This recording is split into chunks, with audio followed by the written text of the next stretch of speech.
When a kid comes into juvenile court, the question is not just what have they done? You got to ask, well, what was done to them? Welcome to Between the Briefs, a podcast by Steno. We're here to bring you practical tips, expert insights, and real conversations about the pretrial process, court reporting, and the legal technology shaping the future of litigation. I'm your host, Adrian Cea. And I'm your host, Joe Stevens. Whether you're an attorney, paralegal, or just curious about how technology is changing the legal industry, we've got something for you. Each episode will break down complex topics, share behind-the-scenes intel, and talk to the people leading innovation in and out of the courtroom. So grab a coffee and let's get into what's happening between the briefs. Hello and welcome to Between the Briefs, brought to you by Steno. I'm your host, Adrian Cea, and today we are thrilled to have Judge Frank Szymanski with us. Judge Frank has an incredible background serving as a juvenile court judge in Detroit, one of the busiest juvenile courts in the nation. Beyond his role on the bench, he's also a motivational speaker, activist, and a songwriter, using his multifaceted career to drive change in the justice system. He's known for his work in integrating mindfulness and consciousness into practices into the juvenile justice system, aiming to shift how we approach rehabilitation and social justice. His unique perspective, blending law, leadership, and creativity, has earned him recognition for his impactful work both in and out of the courtroom. Judge Frank, welcome to the show. It's a pleasure to have you here with us. How are you today? Well, I'm great. It's great to be here. I want to thank you for giving me an opportunity to share some thoughts with people on your platform. Great to be here. Of course. And I'm really excited to get into it. Read your background and learn more about your passions. And I'm just really happy to just showcase it for our audience here today. So let's get started with just the beginning. You know, you've had a long career spanning from many diverse roles. How did it all get started for you? What brought your interest into, let's start with the law, right? What got you into law in the first place? So my father was a probate judge, and I've actually got, there's 7 of us in our family, and 6 boys and a girl. My parents, Polish Catholic, you know, my mom, you know, she wanted 1 priest and she got 4 lawyers. So I always tell people the Lord answers prayers in his own way.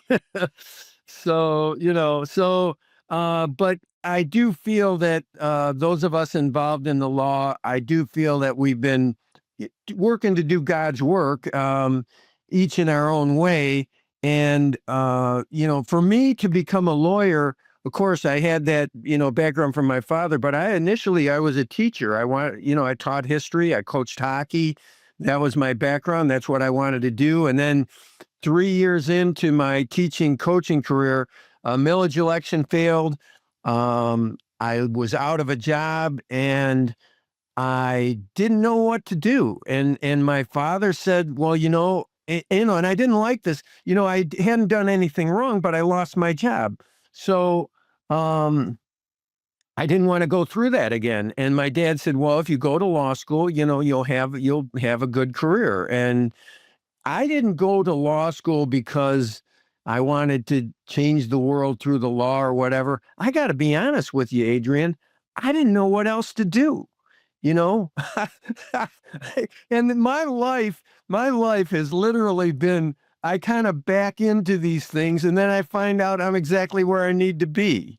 You know, and then that's how, so I went to law school. I did very well in school. I graduated, I worked for a corporate firm for a couple of years. That wasn't really my cup of tea. I started then in my own practice. I was in my own practice for many years. And then a position came open on the bench and I ran, and the way that judgeships work for the probate court in my county, Wayne County, which is the biggest and busiest county in the state of Michigan, they had roles for the probate where you handle estates and trusts, and then there was a separate division that handled the juvenile court. And my father and actually my brother had become a judge too, and they had served in the estate division, and that's where most of my background was, and I wanted to do that myself.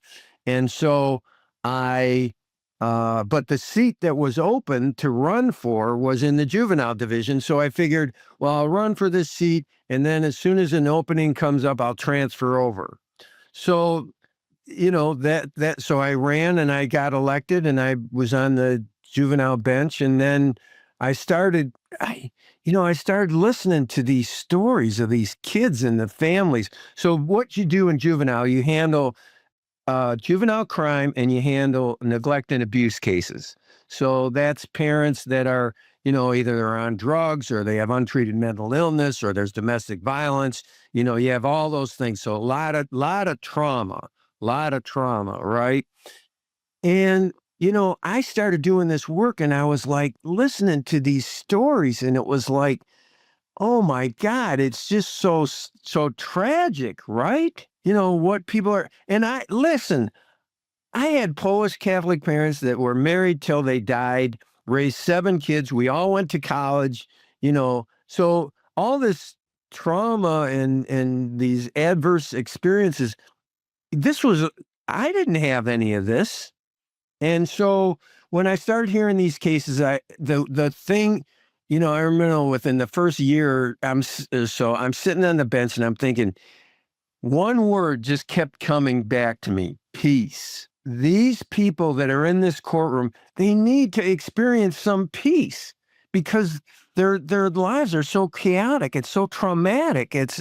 And so my whole drive ever since I became a juvenile court judge has been to work to find ways to deliver some sort of sense of peace to the individuals that are that find themselves in our courtrooms, so that we can, so that they can start to, really get in control of their lives, and start to be successful as parents, or as young adults. I want everybody to have all the opportunities that I had, because God bless.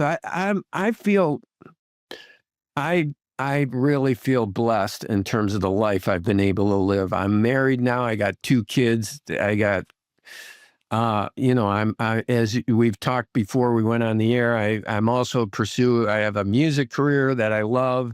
I mean, I'm getting to live this incredible life, and I want this for everybody. So, so to me, uh, and then when I had a chance to go to the estate division, they said, come on, we're ready for you. We got a seat open. We know you got the experience. We want you to come over here. And I said to myself, well, you know what? It doesn't look like anybody sees these things, or the possible solutions, the way that I see them. So if I don't stay here and continue working on this, well, who's going to do it?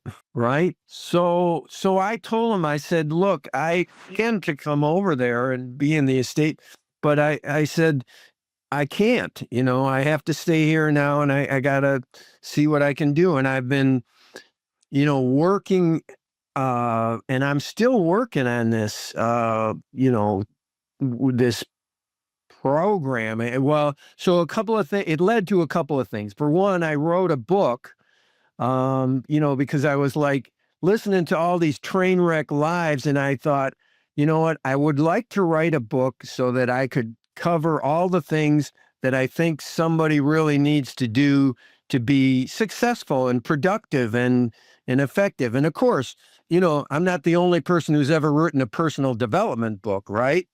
But I wrote a book. It's called Identity Design. Design the identity you need to get the life you want. There's chapters on the right way to approach challenges, the right way to take ownership of what shows up in your life. I recognize when I got a problem, you can't blame somebody else. If you blame somebody else, you're going to just give them the power. You don't have any power to fix anything if it's somebody else's fault, right? So there you go. So, I wrote this book, and my favorite part of it was Well, two things. There's a chapter called the service identity.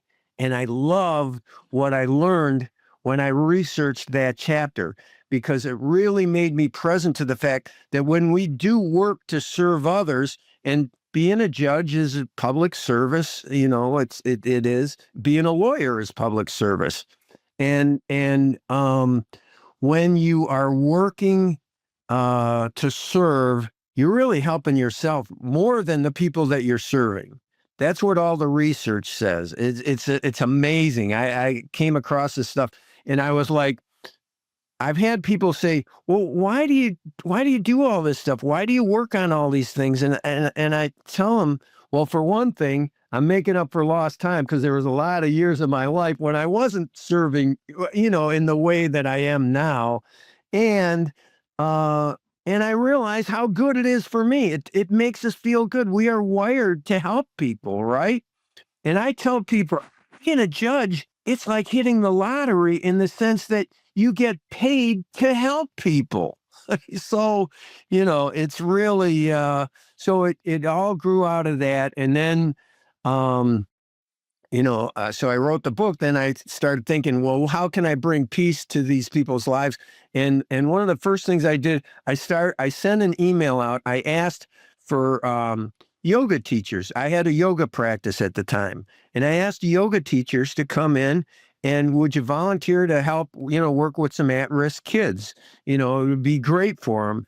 And I'll never forget this. I had two uh, yoga teachers come in. They sat in my office across from my desk. They said, "Judge, we think you've got a great idea, but," I'll never forget these words. They said, "We think we have something better." And I was like, "Okay, tell me what is it?" And they started talking to me about meditation.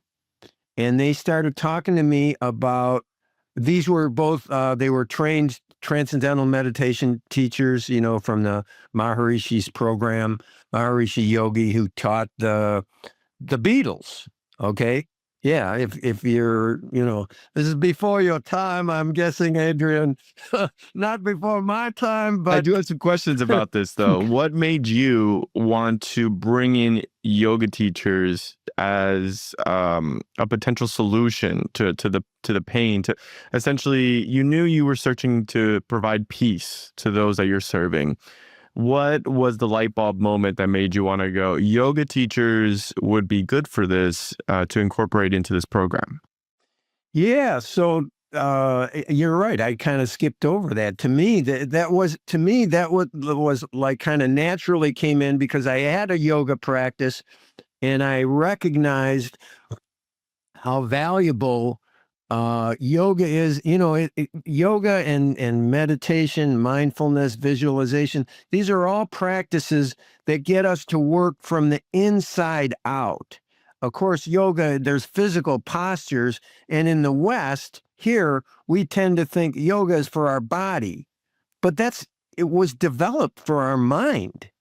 And I practiced yoga for years before anybody ever said that, or I ever even thought of it that way.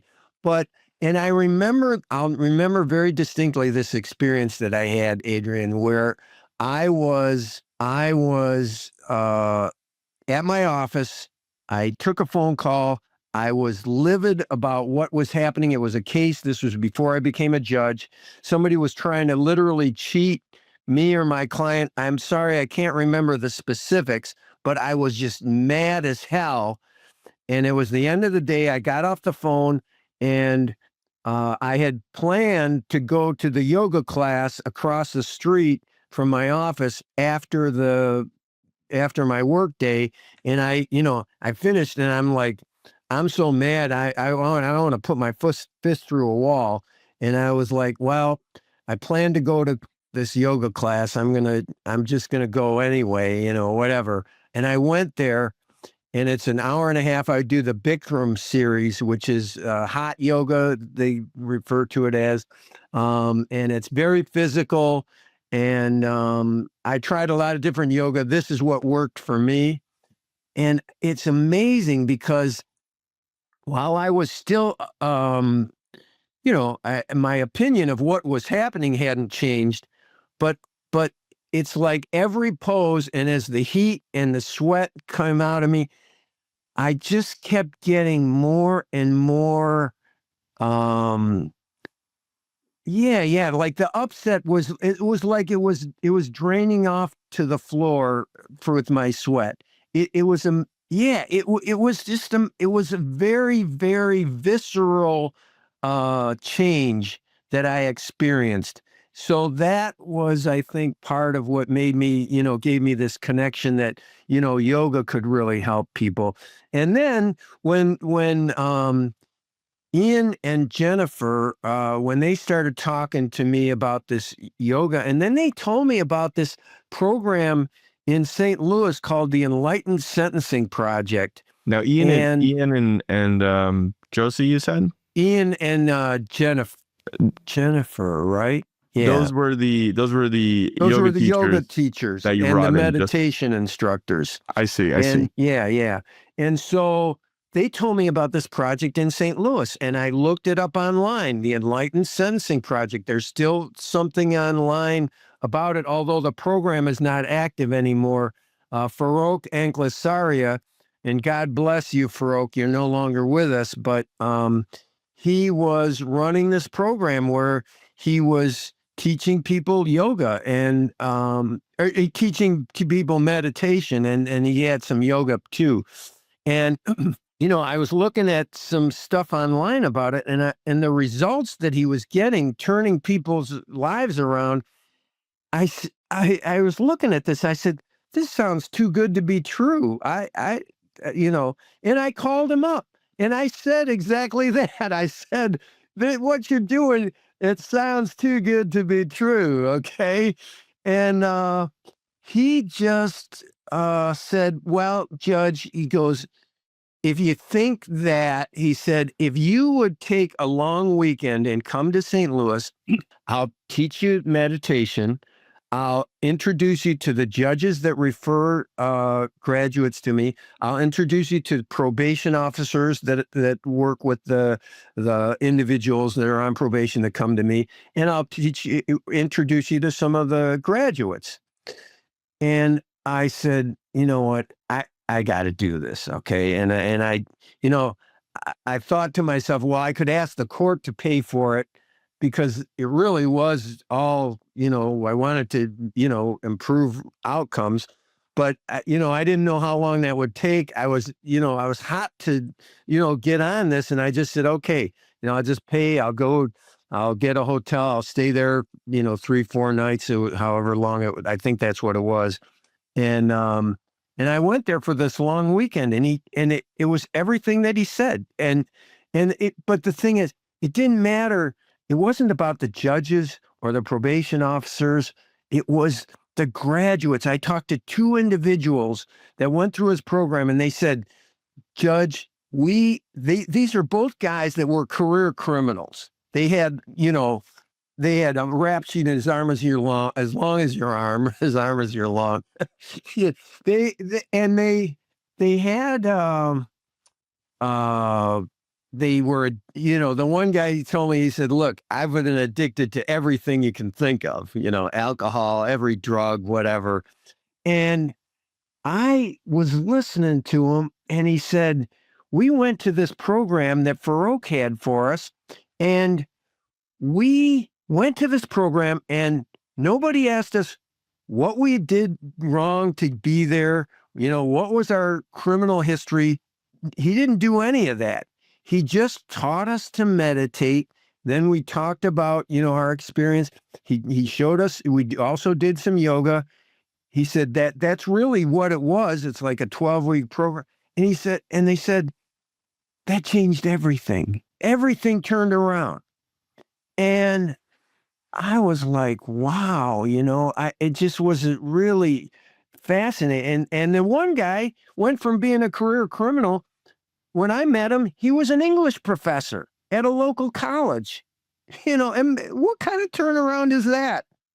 Right? So, you know what? Ever since then, I've been on a mission, and maybe you've got some listeners, anybody that's involved or has some, listen, I will work with anyone to expand, this type of experience. I've been, pulling teeth trying to get it into the Wayne County juvenile system, and I've had some limited success. And when we've taught kids to meditate, we've had kids say, and it costs a fraction of what we pay for all the other services, the weekly counseling and uh, the all the group sessions and these kids that end up in detention, that can cost $5, 6, 7, 8, $9,000 a month. So I can, if we can get them to regularly meditate, it's a cost a fraction of that, and you can get some real results. And when we surveyed the kids that we taught, every one of them, Adrian, every one of them said this was the best intervention they had.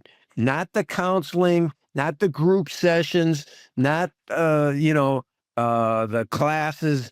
Every one of them, and I know why. And I've been meditating every day ever since that weekend.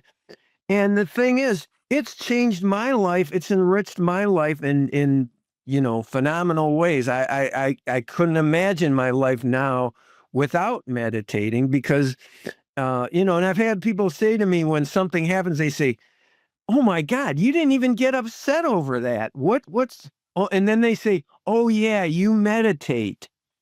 I mean, come on. So, So hey, I would love to know, how do you see this being implemented practically? Because I completely see your viewpoint here, where meditation and self-realization can lead to more understanding of our actions, our emotions, and allow us more control.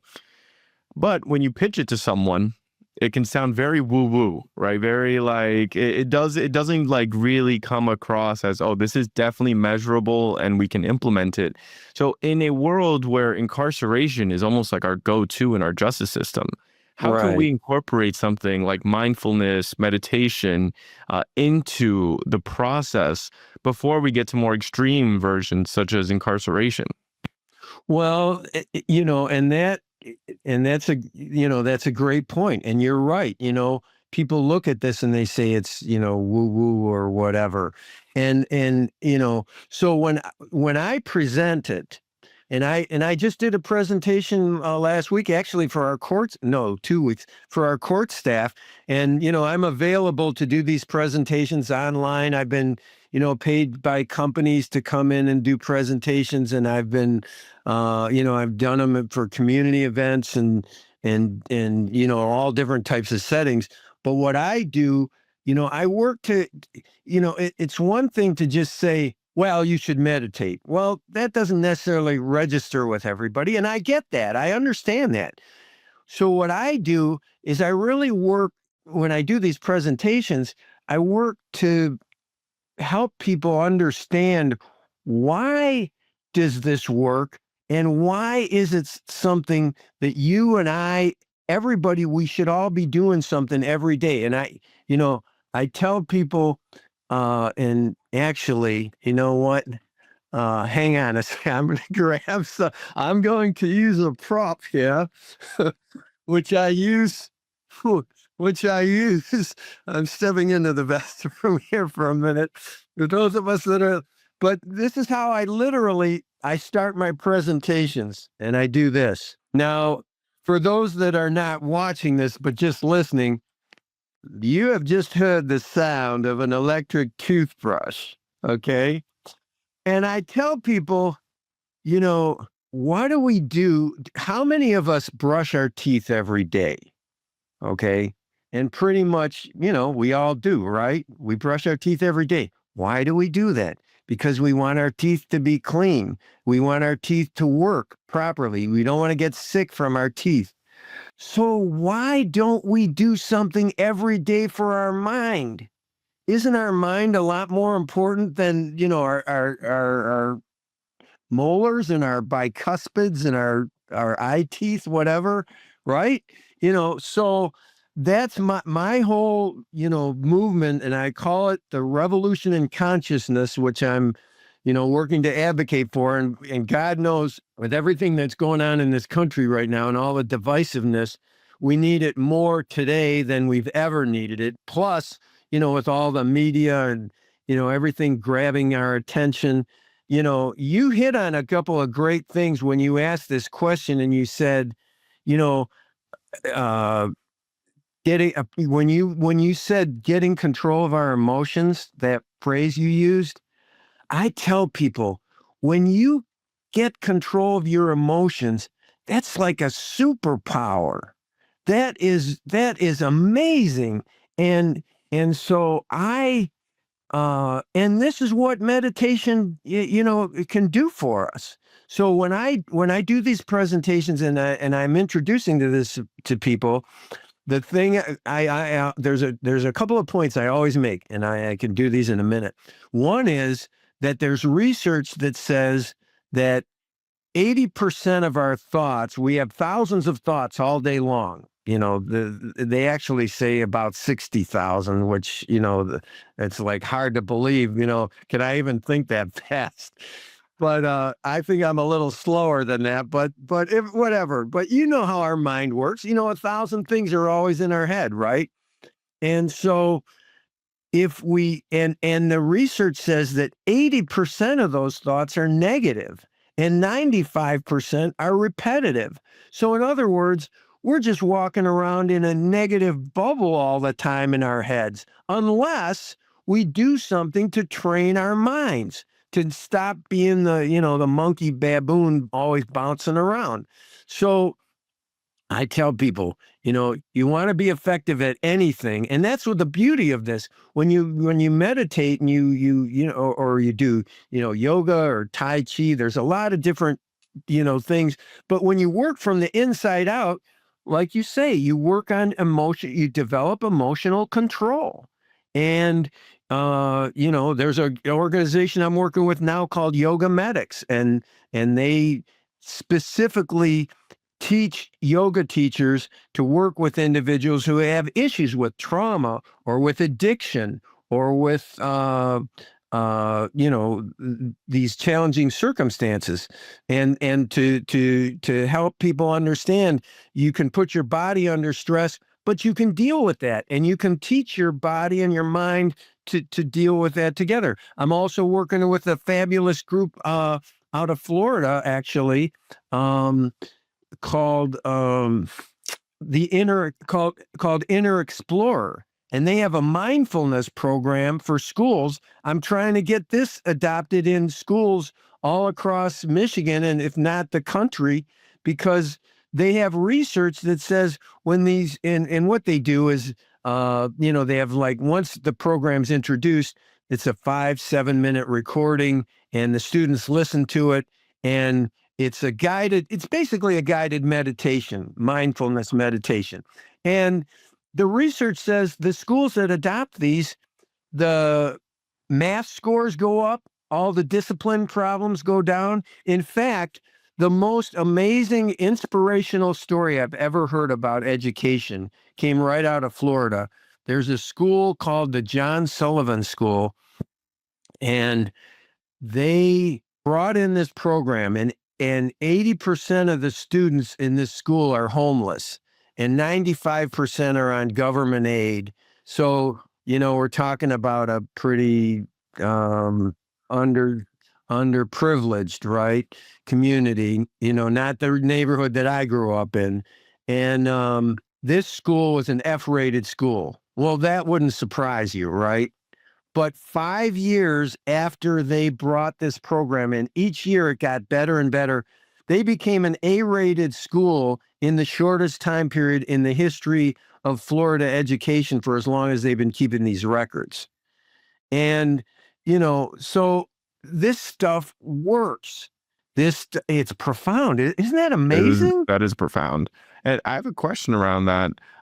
How do you think that goes to serving the juvenile court system, right? Do you think it improves in the sense that it's targeting discipline right at the source before it can turn into a problem in the future, right? Or any type of bad behavior, kind of targeting it very early on before it can even come to something that you'll end up in the juvenile court system? You're totally on it, Adrian. You've totally nailed it, because the fact is, it's that old saying, an ounce of prevention is worth a pound of cure, right?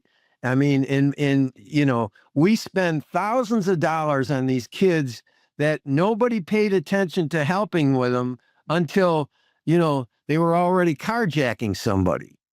And, or they murdered somebody. I had a case. It's literally a mile or two from where I live right now. This kid shot and killed somebody because he owed him $30 for a bag of weed. Is that a waste of life? The kid that died and the kid that's now, serving life in prison. 2 lives lost. Absolutely. There's 3 people on my docket in the 18 years that I had. There's 3 people that are serving life right now. It's not life without parole, but it is life. So they'll be in for 25 years. They murdered people.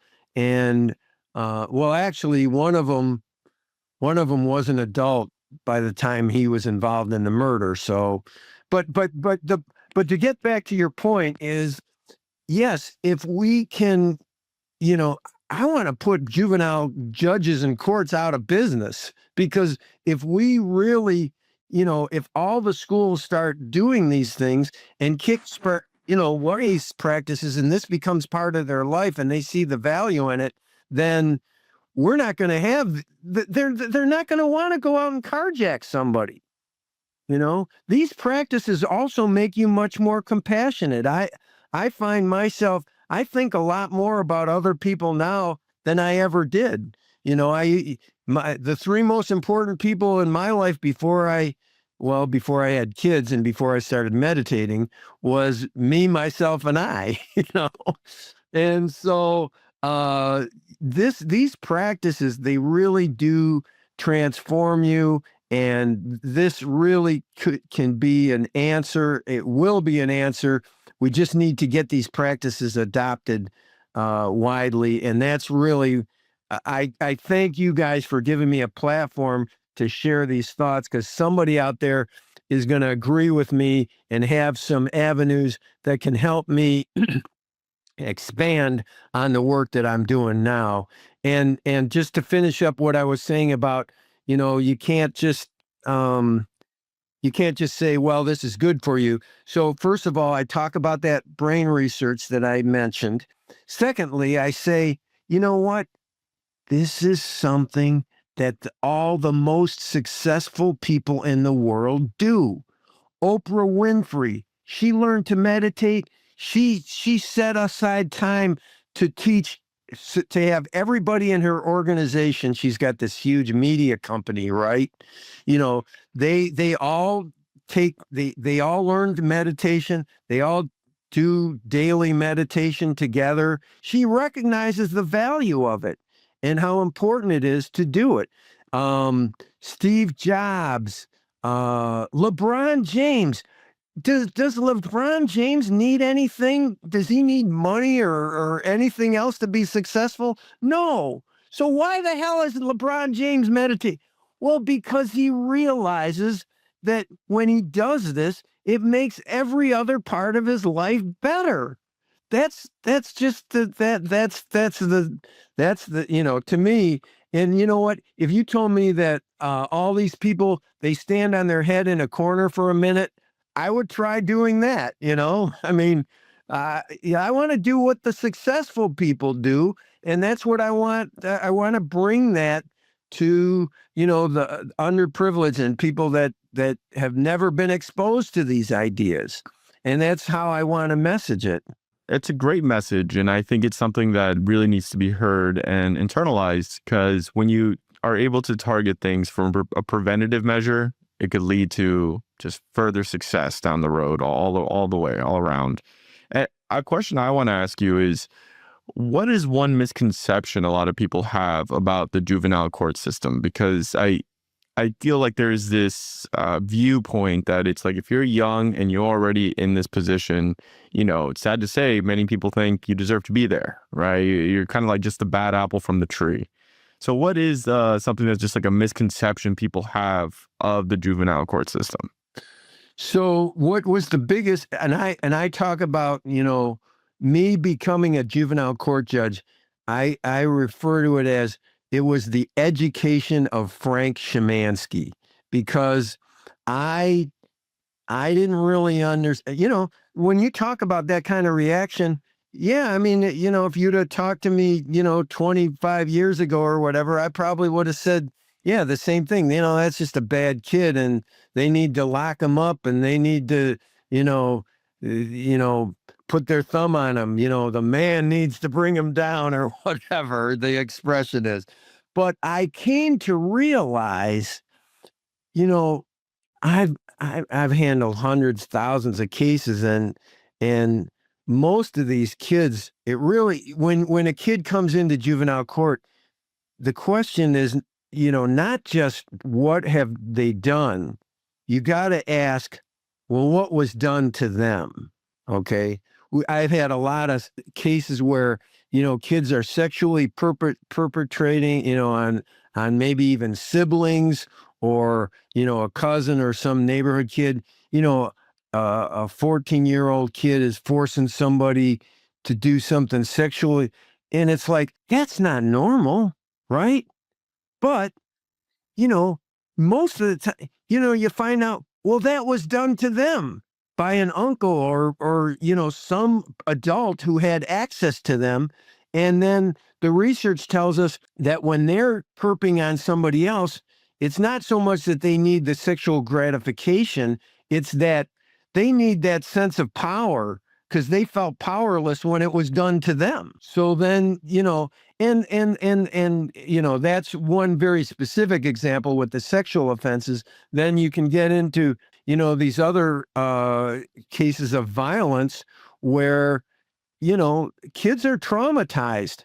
If you see somebody, your best friend is shot in front of you. I mean, I've had these kind of situations. And then, you become a criminal yourself because when you're traumatized, the brain, it starts to shut down. The prefrontal cortex, its ability to do the kind of functioning that, it really needs to do to keep you from making stupid mistakes, it doesn't work normally. And as an adolescent, it's not fully developed anyway.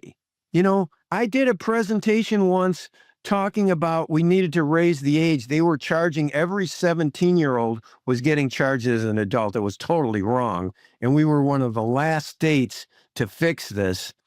And we know now from the brain research, full prefrontal cortex development doesn't really take place till our mid-20s. So, you're not playing with a full deck anyway. And when I did this presentation, I asked the room, I said, and this was at the University of Michigan.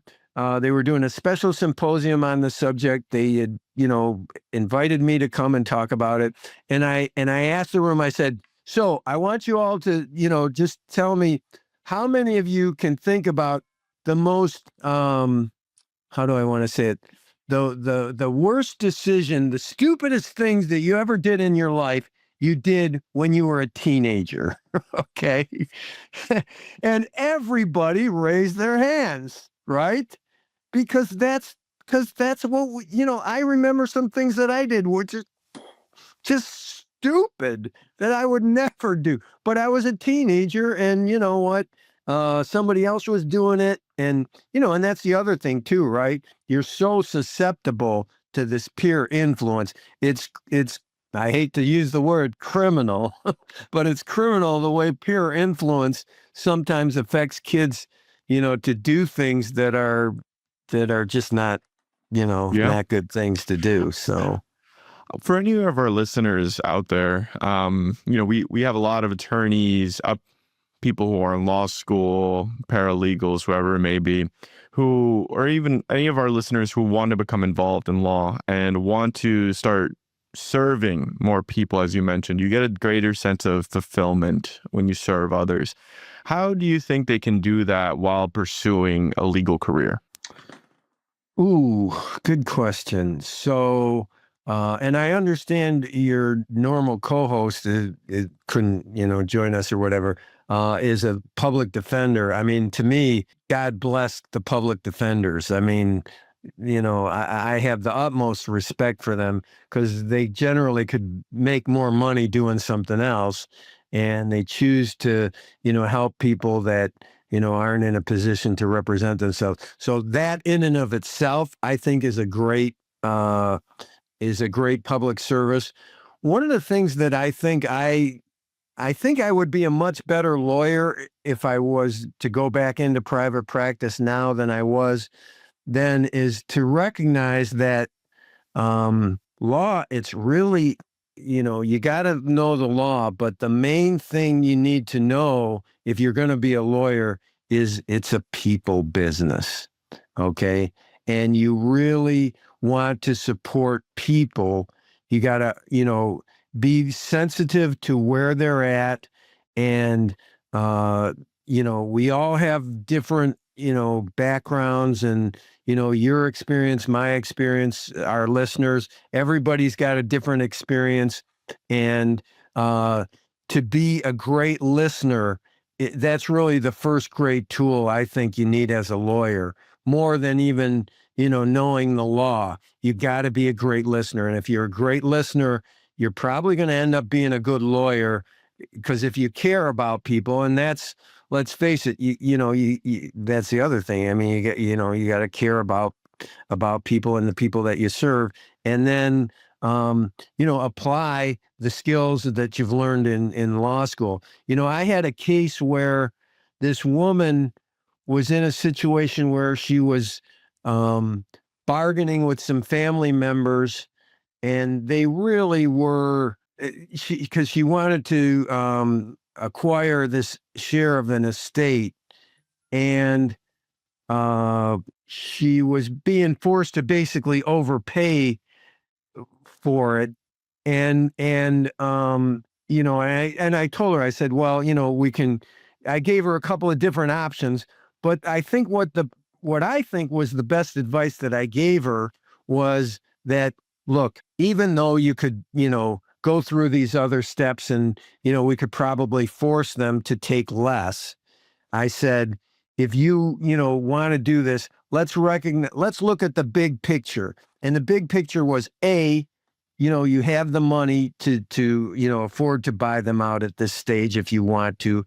And B, this was going to allow her to own this farm property where there was this big farmhouse and she was going to be able to live there with it was her son, I believe, and his wife and their family. I said, I'll say if her name was Gladys, whatever. I said, Gladys, look, you're going to have an opportunity to live in a home with not only your child, but your grandchildren on this beautiful piece of property. I said, that's a priceless experience. And if I agree that, they're kind of trying to make you overpay for it. But I said, you know what? In the bigger picture of things, this is a win for you, whether we, battle it out in court or you just decide, yeah, I'll pay some extra and, do it that way. And which is what she ended up doing. And I think, it ended up being a great situation for her. So, it's really, you gotta not always quote, be a lawyer. You gotta be a social worker somewhat too, right? You gotta be you gotta be a teacher, you gotta be a listener, you gotta be something, and of course you have to have your presentation skills. I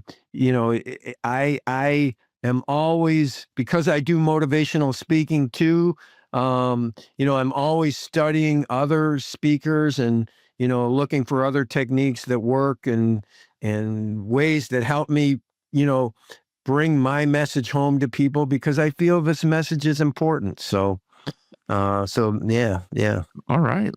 Now, last question we always bring up at the end of our conversation, and that is, what is your hottest take on the industry right now? So I want to kind of go back to something that we touched on, and when I look at what's happening in the world, and this is for lawyers, but it's really much beyond that. It's really, like I say, my key message is I really want everyone to get present to the idea that they should be doing some sort of mental training every day. You should be doing something for your head every day. The first thing I do when I wake up, I don't, go to Facebook or my, anything. I just meditate for 20 minutes or more. Uh, and that's how I start my day every day. And that's a great time. And if you don't have time to do it then, and some people, they don't want to sit and meditate, so you can listen to audio. You can do guided meditations. There's a lot of things. When I do presentations, I actually talk to people. I actually teach them how to do some mantra meditation, and we listen to a recording, and we do all that. Sometimes I play an Inner Explorer tape on, which presents a little audio mindfulness presentation. So that would be my, hot take, is that everybody should do something every day to train their mind. And actually, in my book, Identity Design, I came up with something I called the 760 Mad Minute Plan. And all it is it's just every 7 days a week, you spend 60 seconds. Now, does everybody have 60 seconds to change who they are and to become more powerful and effective? I hope so. And if not, then, it's like there's an old saying that if you're too busy to take 10 minutes to meditate, then you should take 20 minutes to meditate. Okay.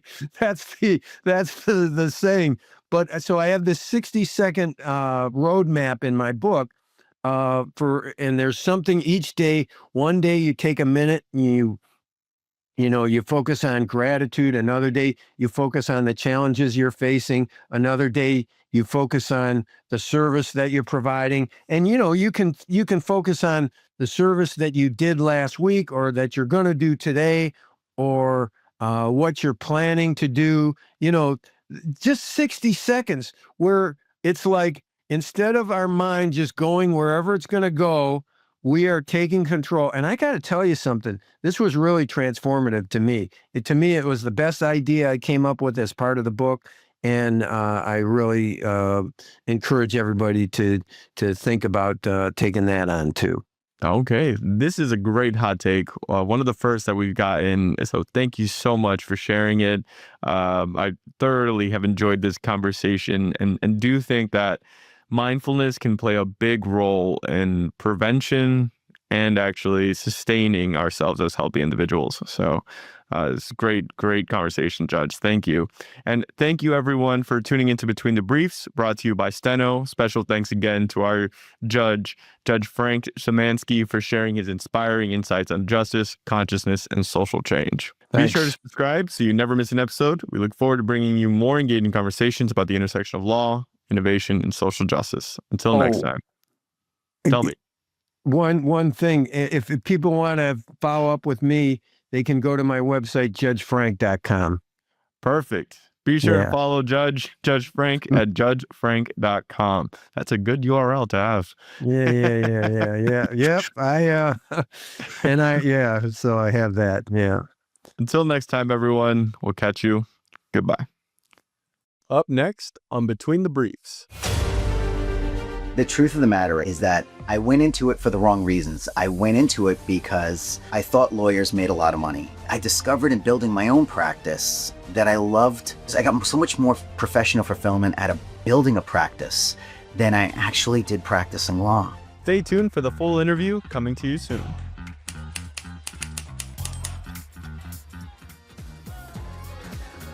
Between the Briefs is brought to you by Steno.